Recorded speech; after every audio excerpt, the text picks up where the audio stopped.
Okay, so finally my license plates came in. I was kind of waiting to do this because I didn't have my plates. I only had the little paper tags on there.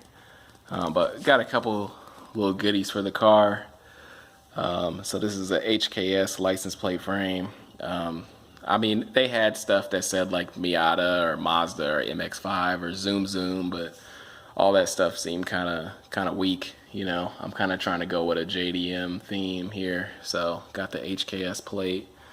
And those over there, so that's actually for your rear bumper, or it could be for your front bumper too. But a lot of times license plates, you could just mount it directly to the bumper or to the trunk lid. But if there's like rattling or dust gets behind there, or rocks or debris, it could scratch up the paint behind the license plate. So this is basically just a little piece of rubber that you put the plate on top of that, and then you screw it into the bumper or the trunk lid. So I think that thing was like $9 or something like that for both of them. And then I got this. So a lot of dealerships, they what they'll do is they kind of pre-drill holes in your front bumper, and so fortunately where I bought this car from, they didn't actually drill holes in the bumper already. So this right here is it's a license plate relocator kit, which will you guys probably seen those cars driving down the road where the license plate's not centered in the front of the car. It's kind of offset to either the left or the right side of the vehicle. And that's mainly because they use the front tow hook to mount the license plate frame. So this license plate frame mounts with the front tow hook, which I think on the MX-5 is on the driver's side of the vehicle. And then for the WRX, it's on the passenger side of the vehicle. So I got it for the MX-5, but I didn't get it for the WRX. They already drilled the holes on my bumper for the WRX. So I was like, okay, I'm just gonna get a regular license plate frame. But since my MX-5 didn't have any holes on the bumper, I kind of like the offset look with the license plate, kind of, I guess, JDM fanboy kind of look. So that's what we'll be doing this weekend. Okay, so upon further examination of these parts, I've run into a couple of things here, which you'd think this would be really simple since it's just mounting a license plate frame.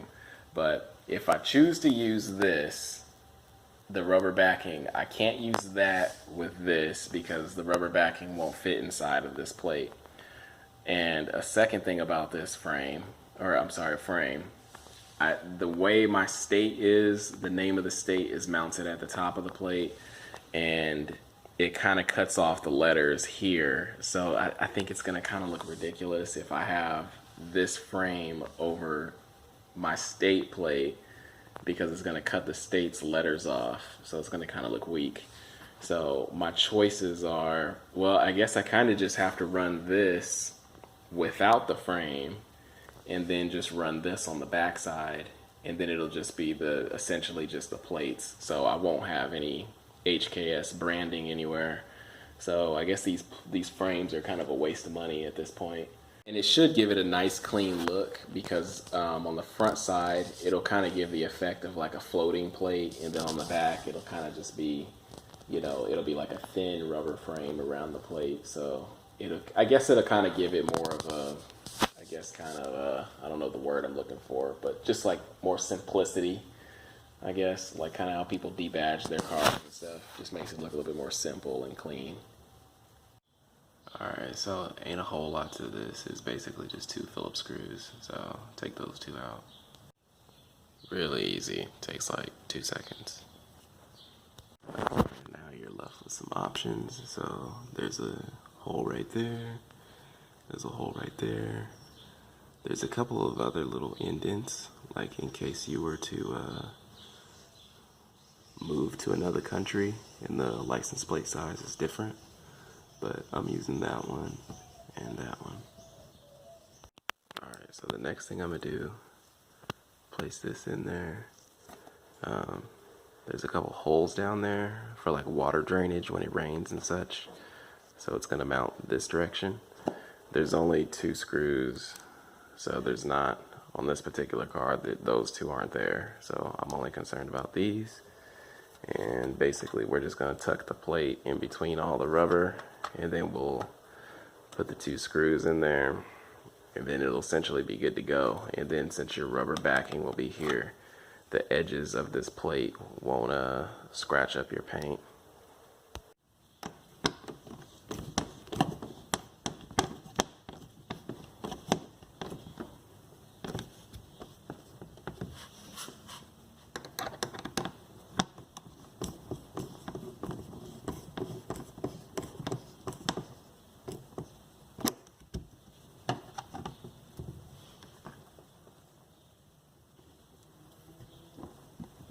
Alright, that's pretty much good. So, yeah, you can see the rubber edges around, and basically it's just there to protect the back of the bumper from scratching your bumper up. So, should be good to go. I actually didn't even use these because for whatever reason, I think the spacing between the threads here, can you see that? The spacing between the threads didn't go into my bumper, so that'll just stay there.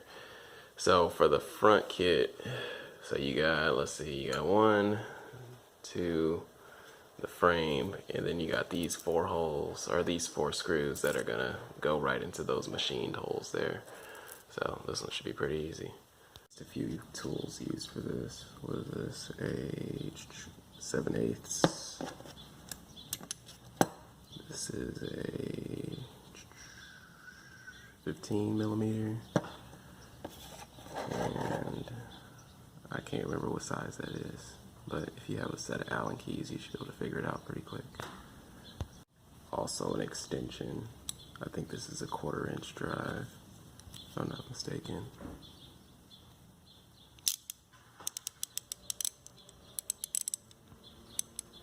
Uh, 5/8 drive.